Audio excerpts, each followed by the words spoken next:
were created perfect.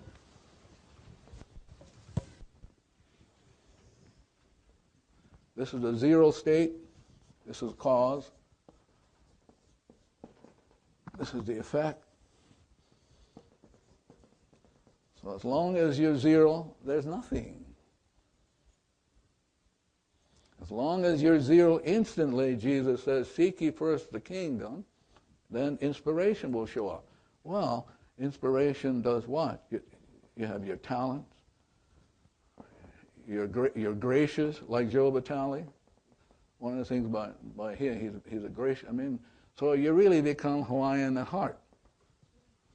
You become clear, gracious. You become what the Hawaiians call, e koma mai, my house is your house.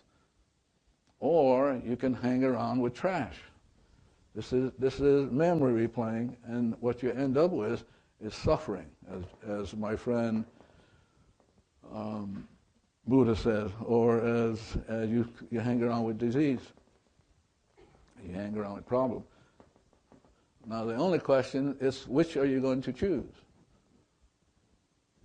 Well, if we're stuck here, like I'm stuck most of the time, then I have to be 100% responsible. If I erase this, which is the cause, then I'm back to zero. And if I'm back to zero, then divinity will give me what I need, and will give everybody else in the Mother Earth, the ocean, the waters, the ants, the bees, everybody will get what they need. Yeah. So I'm going to pause to see if you have any questions. Yes. Oh, those New Zealanders, my gosh. You can't even understand them, you know? Yes. Robin, why don't you stand up so we can hear you? Hello. Yes. My question is this, is if we clean, then we can go early. Yes. Oh, you got it. Got it. I can go early too. Yes. Yeah. So hurry up, everybody. Let's clean up. I paid her to say that. So please, I mean, I'm willing to entertain any question. Outside, for me, if you ask me, I would just clean. But in the room, we're here to be 100% responsible. Yes, please. I have a question over here.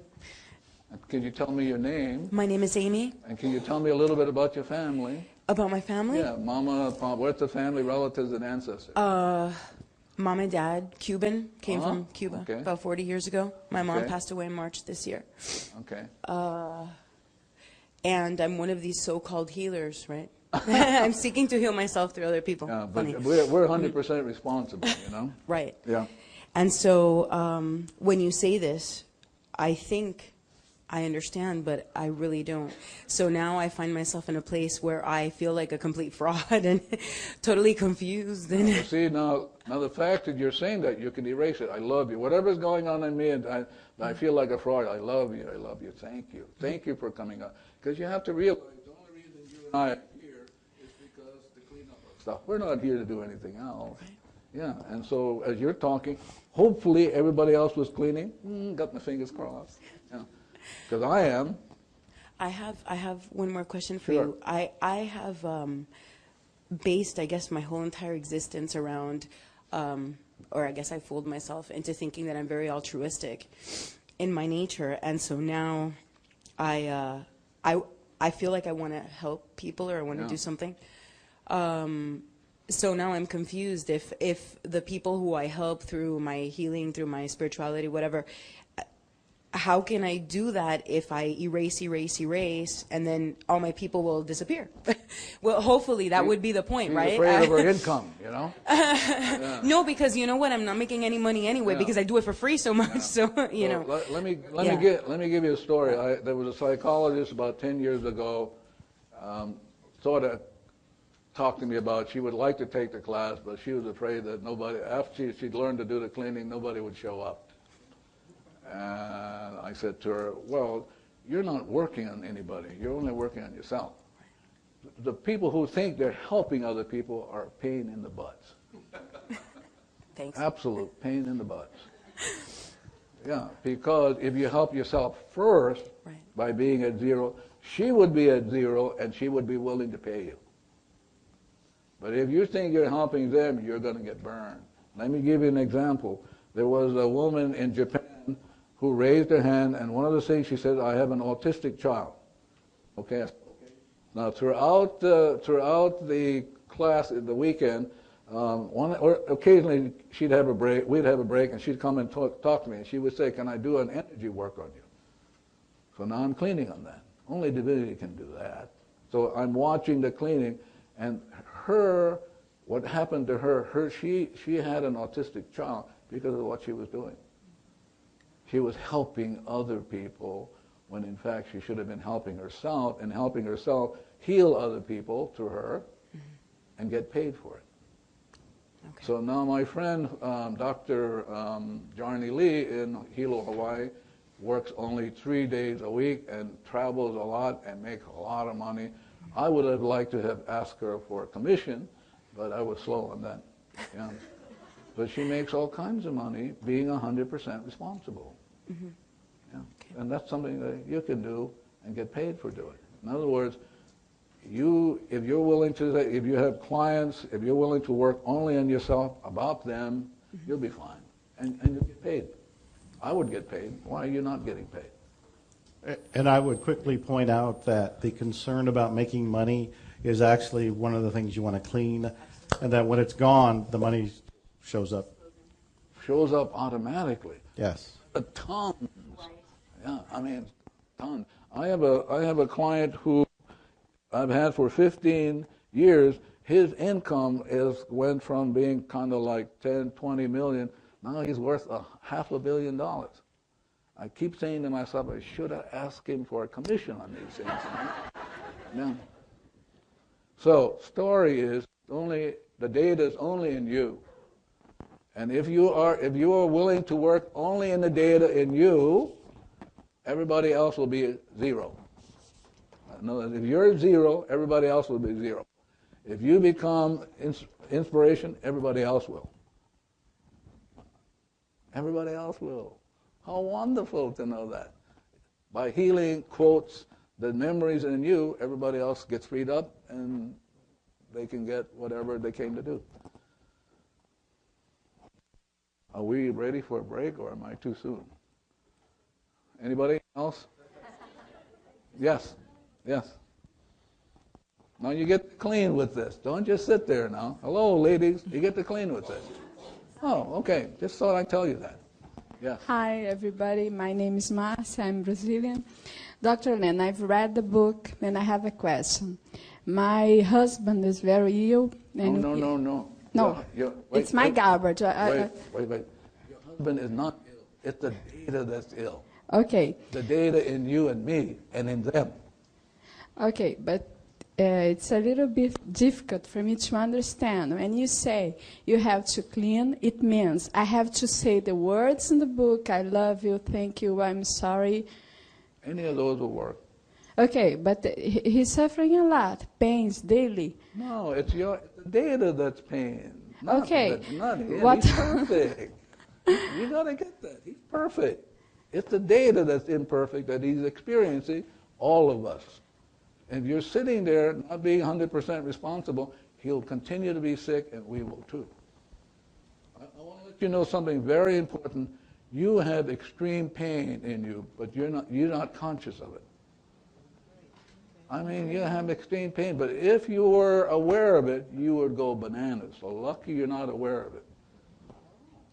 Oh, yeah, extreme pain that you're not conscious. That's 15 million pain that you're not conscious of.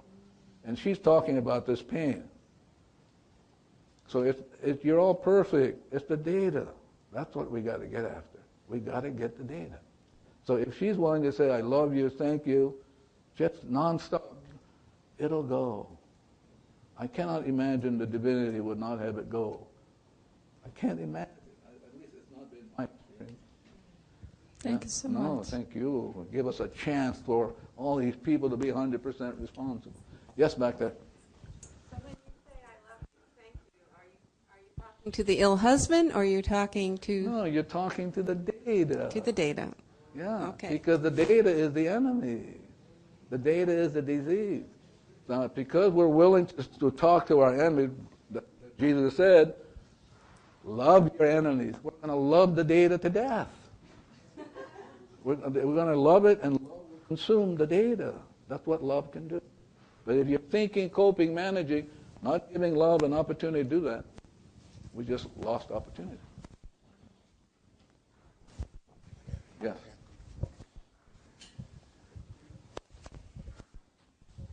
Now you can clean with this one, because this has to do with Alzheimer's.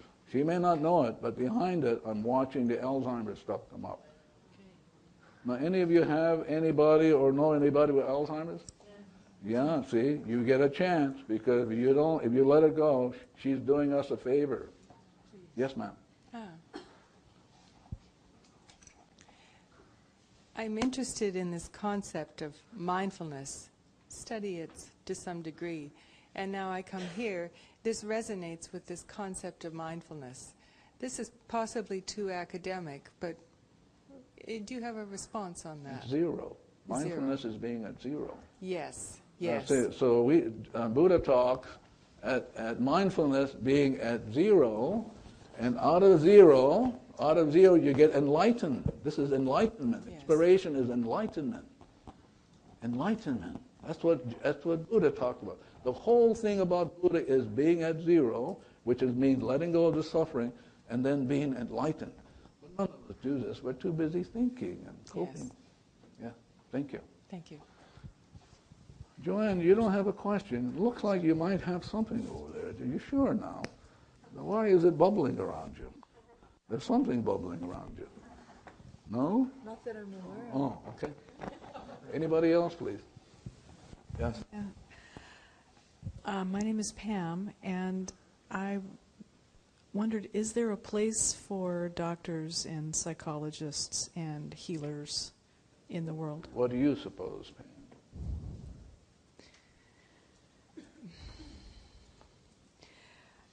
What would you do if you had a toothache? I'd go to a dentist. Yeah, me too. Okay. But before I go to the dentist, I'm going to do my cleaning so the right dentist shows up. I'm not going to go to any dentist, because if I go to the dentist, it'll be hell to pay. So the idea is to be at zero, the right dentist will show up, and you will have great fun with them, as opposed to going like that. But the idea is you want to always make sure you're at zero, so the right opportunities and the right people. Yeah. So, too bad, we'll still have to hang around psychologists. Yeah. Yes? No, I want to hear it on the mic. I'm still thinking about the cleaning on her sick husband, and you mentioned data and memories, and I think... Did you hear it? Did you hear it talking? Yes. Well, how would you hear it talking if you weren't hearing data? Whose data? Is it yours? Is it my data? Yeah, when I'm cleaning, am I cleaning just my data, my memories? Well, is it universal memories and data of everyone here? Why would you be interested if you're cleaning your stuff? And if you're free, I mean, why would you be interested if anybody else is free? If you're free, Tom, if you're absolutely free, why would you be concerned? Because when you look around, everybody else will be free. But it's because you aren't free, nobody else can be free. It's all my problem. Oh, that's what I've been saying. Yeah, I'm here to say that. Just data. Just data. Yeah. So when you hear her, you don't hear her. You hear your data of her. This is your reacting. This is the veil that the great sages talk about, sages like Chaucer and Shakespeare. So you never hear, because if you came out of zero, let's say she began to talk, and as you talk, you began to clean. So let's say you talk, she's talking, and I begin my cleaning. Cleaning, just cleaning up my stuff. That's all I'm here to do. Okay, now inspiration comes up, and I will see as God sees. I will hear as God hears. I will act as God acts because I'm moved by inspiration. But I can't be moved if I'm into bullshit. Really. Most of the time, we're just stuck in the data. So now you get a choice. You get to see as God sees, or you get to see as trash. So when she's talking, I'm cleaning already, because she's giving me a chance. That's why I'm here.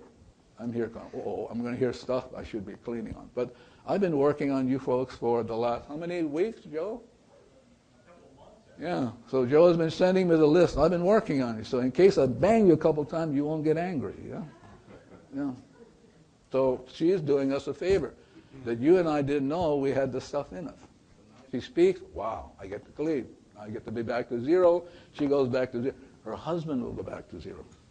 And divinity will give to him what's perfect and right to him only because you and I were willing to be 100% responsible. Yeah. That's how great you can be, or just be a pain in the butt, Tom. Yeah. Do we get a break? One more question, maybe. And then take a quick Can break. you ask Joe Vitale one more question? Yeah. Oh, all right.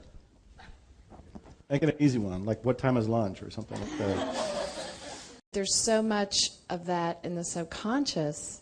How do you know, or do you ever get to zero? See, but you'll never get it because you're thinking now. You're trying to figure it all out, as opposed to just get to the cleaning. And if you did your cleaning, I can't imagine a divinity would not provide the right dentist. Okay. I can't imagine. If you were God and I did my cleaning, you would provide the right dentist. But we're always in, how do you know? How come? I mean, That was a great answer. yeah. But can you tell us how you wrote the book? I wrote it by being inspired. I wrote the book by not writing the book. Now, I've written a lot of books. Most of you know things like The Attractor Factor and some of my marketing-oriented books. But when it came time to write Zero Limits, and of course I was excited about it. I couldn't wait to write the book. I really felt like the hand of God directed my writing. It was one of the easiest writing experiences ever. It flowed. Every now and then I would pause and ask myself, what do you want me to say next? Well, what was I talking to? I was listening to inspiration coming through me. And I kept cleaning and cleaning, which is what I'm doing 24 hours a day, nonstop. And I'll tell you some stories about what's happened to me by continuously cleaning and allowing inspiration just to come through. And when inspiration comes through, I act. For the book, I just kept writing. I actually wrote it in a very quick time period. It seems like I wrote it in a couple weeks. And then I think we went to Poland. Well, I gave it to you to review. And by the time I came back, he had reviewed it. I went ahead and tweaked it a little bit, and the book was done. Not only that, when I sent the book to the publisher, now remember, I just finished the book and I sent it to the publisher, that book was listed on Amazon as a pre-publication book. Because of the clearing, because of the energy that I was putting into this, because of an article that was an excerpt from the book, that book became an Amazon bestseller 6 months before it was published. Now, I tell you my part in it. So he sends it to me to look at. Well, there's no way I'm going to look at it. So I do my cleaning, and as I'm watching page after page, up to about 150, I heard Divinity say, put it away. This is done. Don't do any more. It's done. So I said to him, I'm done. And I thought he read it. But you know, you're looking to clean because you're looking to have God read it. And as I was watching the eyes of God reading it, I heard really clearly, it's done already. Don't be messing around with it. Don't be trying to put a comma here. Don't. So I go, oh, okay. Like that. I literally had to tie my hands, you know? I would like to take a break. Let's take a quick break. And Just finally, like the guy 5 looked minutes. at me and he says, "Are you a movie star?" And I thought, I don't know where this is going. And I said, I don't really know what you mean. I'm not really a movie star. He says, yeah, I think you are a movie star. And he says, I've seen you in a movie. And I said, okay, what was the movie? He said, Desperate Encounters. And I said, Desperate Encounters, what was that? And he said it was something with Kurt Russell and I think Harrison Ford. And I said, I was in that one? And he said, yeah, you were in that one. And I said, was I a good guy or a bad guy? He said, you were a bad guy. He said, you were a really good bad guy, but you were a bad guy. And I said, oh, really? And he said, yeah, I also saw you in Law and Order. Law and Order, the TV series, I've never even seen it, let alone been in it.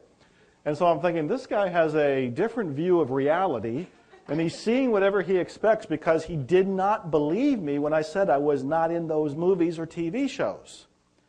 He had his own little programming that he had caught, his own data, and coming through him, through his eyes, and his opinion was I was just a celebrity movie star who didn't want to be recognized.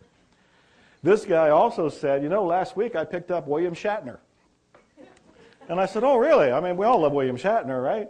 And I said, what was William Shatner like? And he said, oh, he was not a nice man. He said he tried to steal my wine glasses that he had in the back of the limo. I said, this doesn't sound like William Shatner. And I asked him, I said, how tall was the guy? And he said, like 6'4". And I said, you know, that's not William Shatner. And I said, did he say his name was William Shatner? And the guy said, no, he said his name was Bill Archer. He said, but I know it was really William Shatner. And I thought, boy, we got a doozy of a driver here. And of course, Narissa finally says, have you ever heard of the movie The Secret? And the guy says, no, I never heard of it. And Narissa says, that's the movie he's in. But by then, he thought we were fabricating a completely different story to hide the fact that I was actually in Law and Order and Desperate whatever. You know, this is the man who picked up Bill Archer, who thinks he's William Shatner. Bizarre. But in many ways, we're all doing that. In many ways, we're doing that. We're not doing it intentionally any more than he was doing it intentionally, but there is all of this data that's keeping us from being here. And that was playful data that makes a funny story, but it's still data.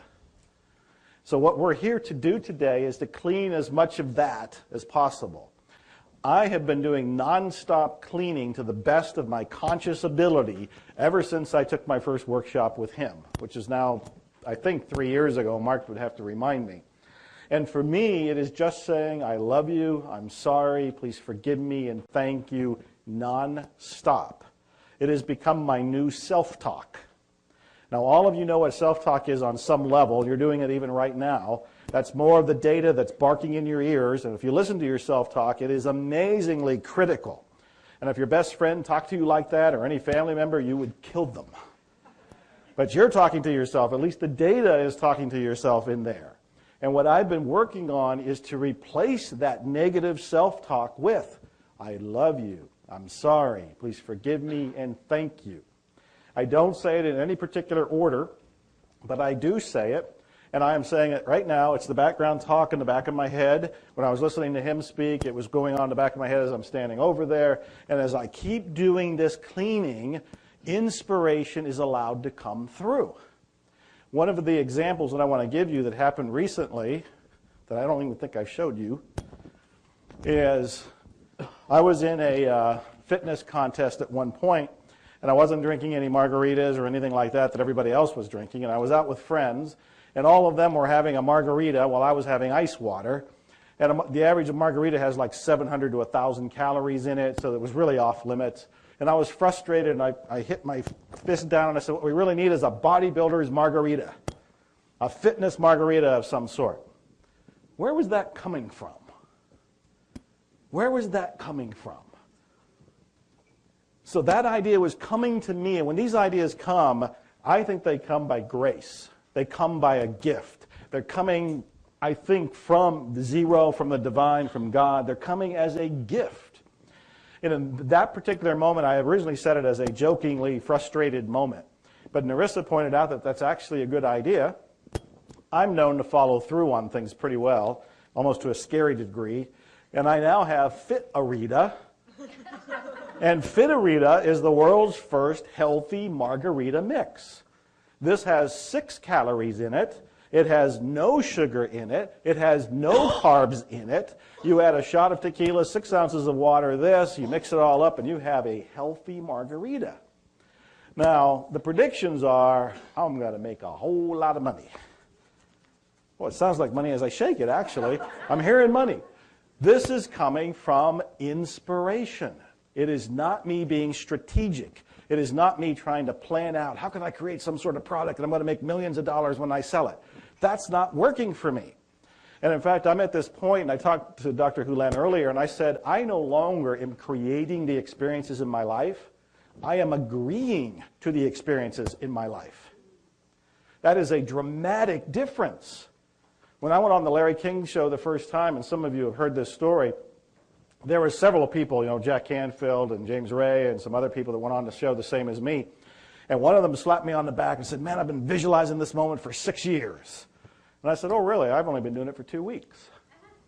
And it was a playful little thing that I was doing with him, but the truth was I had never done it once. I had never tried to go on Larry King. I have never tried to visualize being on Larry King. That was never, ever one of my intentions. It came by grace. All of these things that have been happening to me recently, and there have been some amazing ones. I opened for Donald Trump in Chicago. They had actually called me 3 times wanting me to go and play. And I told them no the first 2 times because the inspiration in that moment said, you know what, they're not offering you what you really can get.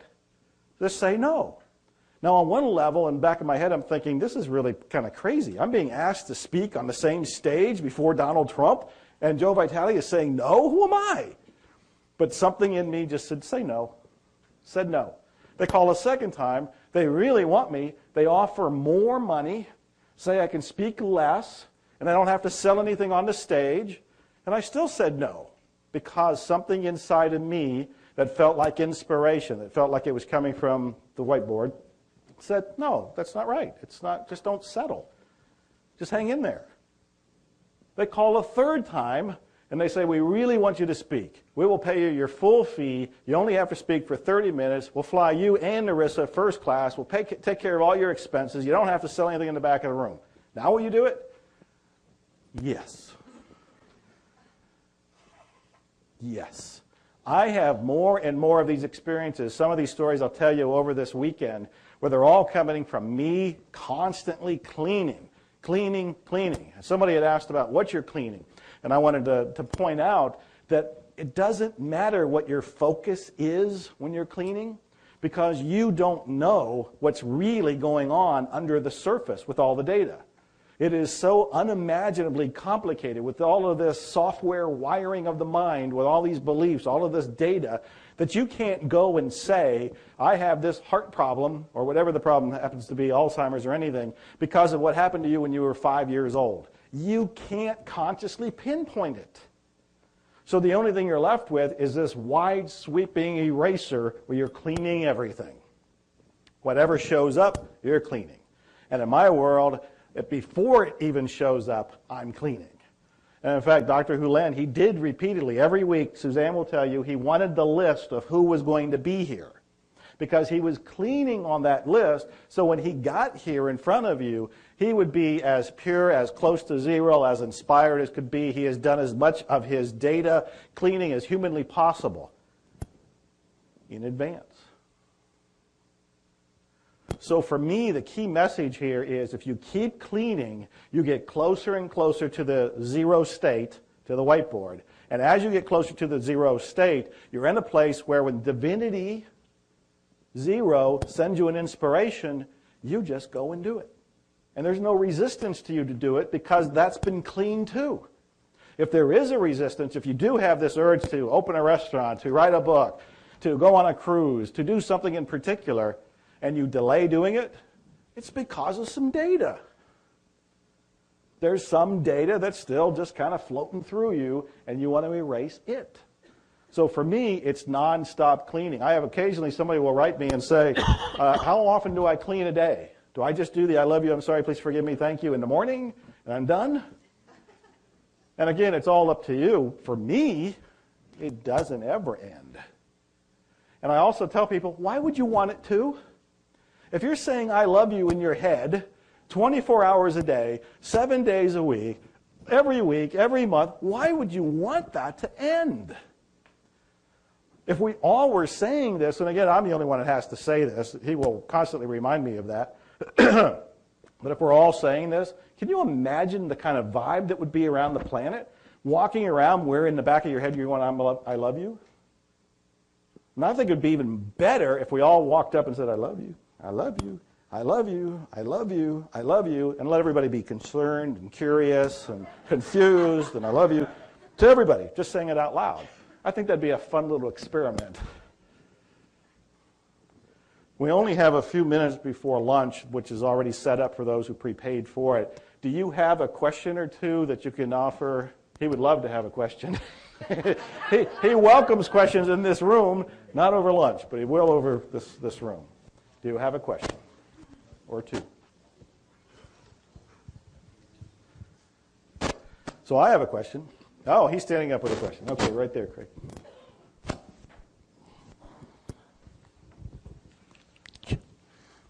Why did it make me angry being in this room in the last session? One more time, so they can hear it and clean it. I'm Jim. Yes. And I wondered, why was my reaction to the last section anger? I have no idea, but I hope somebody's cleaning. We know it's got to be data, but what data? Who knows? And who cares? Oh. Yeah.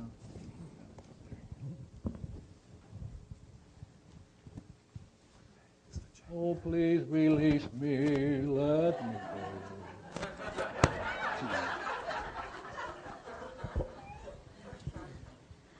So a minute ago, Joe said, doesn't matter what the focus is as long as we're cleaning. Does there have to be a focus, or can we just be using it as a mantra? I love you, I forgive you, I'm sorry. That's sufficient. Okay, thank you. Yeah. See, what you have to know is I only show you the 15 million, but there are billions. The 15 million, that is only per second. They drop down, more come up. But the data is ocean deep and mountain high. Yeah. I have somebody took the class, and in Dublin, no. I don't know where it was, Cork. And they sent me a picture of a monkey.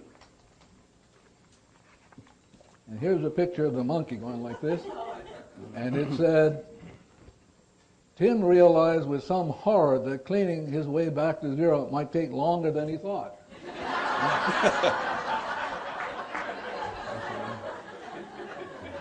One more question, because I'm really hungry. Right here. Yes. I wanted to answer his question, sure. if I may. I had the good fortune of attending the first Zero Limits seminar at Lake Travis earlier this year, and I sat next to you at the first seminar. The guy stood up and said, "Why am I so angry?" So I don't know the answer, but I'd be glad to talk to you after the session if you'd like to talk about it. Yeah. Talk to you. Anybody? We got 2 minutes. Yeah. You ever notice the same people ask questions? Yeah. Please don't feel insulted. I'm just saying that, you know? Yeah. I would like to know why other hospitals aren't trying this out. I mean, that's because such they're like you. They are? Yeah. Okay.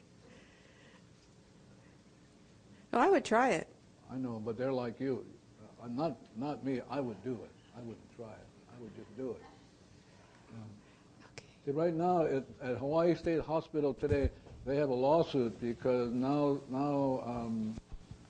social workers and people like that are being beaten up on by patients. That's what happens when you don't take 100% responsibility. They'll beat up on you.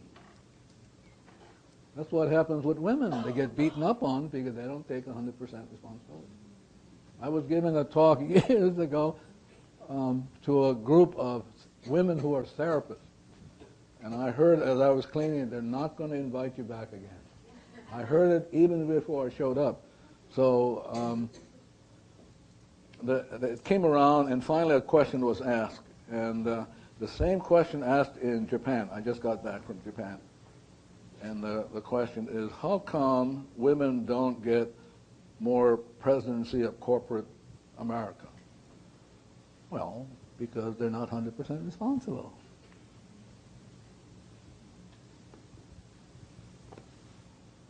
That's the bottom line. But if they were willing to clean up that stuff, they would run the country. But they're too pissed off. Too pissed off. Yeah, you know, they have activists or like that, but it doesn't clean up the act. Doesn't clean it up. I had a nurse at Hawaii State Hospital. She was always ticked off. I mean, she'd come to work and the whole ward would just go crazy with her on the ward. So I just noticed that, and I said, I just noticed that every time I'm present, everybody goes nuts. So I began to work on it and work on it and work. A year later, it all settled down, and she and I got to be good friends because I was willing to be 100% responsible. The ward settled down. She was fine. They promoted her to some training position. But see, somebody has to be responsible. And I'm going to read something, and then we'll take a break. I got this when I was in Germany doing a class there, and somebody gave it to me, and I would read it. This is about you folks. And it'll be a good time to go on a break.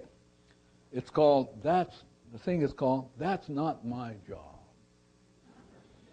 There was a story about 4 people named everybody, somebody, anybody, and nobody. There was an important job to be done, and everybody was sure that somebody would do it. Anybody could have done it, but nobody did it. Somebody got angry about that because it was everybody's job. Everybody thought that anybody could do it, but nobody realized that everybody wouldn't do it. It ended up that everybody blamed somebody when nobody did what anybody could have done. And I'm coming back. If the women are going to wait up on the guys, you got a long wait. So do your cleaning and take over. I mean, really, you can take over this country.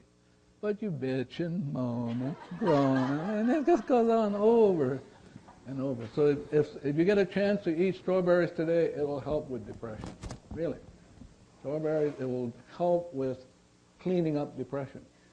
Because that's the problem that women have. They just feel down and out because they never get a chance. But I'm saying to you, the best way to go is don't be bitchy, just clean. Oponopono. Maybe you've heard of it, maybe you haven't. If you haven't heard of it, brace yourself, because it's the most powerful, the most transformational, the most magical, the most miraculous technique I've ever come across. I'm Dr. Joe Vitale. I've written 80 books. I've recorded 15 albums. I have 200-some products. I have a coaching program, certification programs. But nothing ever has had the impact in my life as Ho'oponopono has. I've been teaching it to other people since around 2005. There is great depth to it, though it's very simple. On the very superficial level, there's really only 4 phrases, and you're kind of saying them as a quiet prayer or petition. But there's so much more to it than that. And what I really want you to do is check it out. I want you to check it out for you, your family, your friends, and ultimately for the world. It's that powerful. And as I like to say, expect miracles.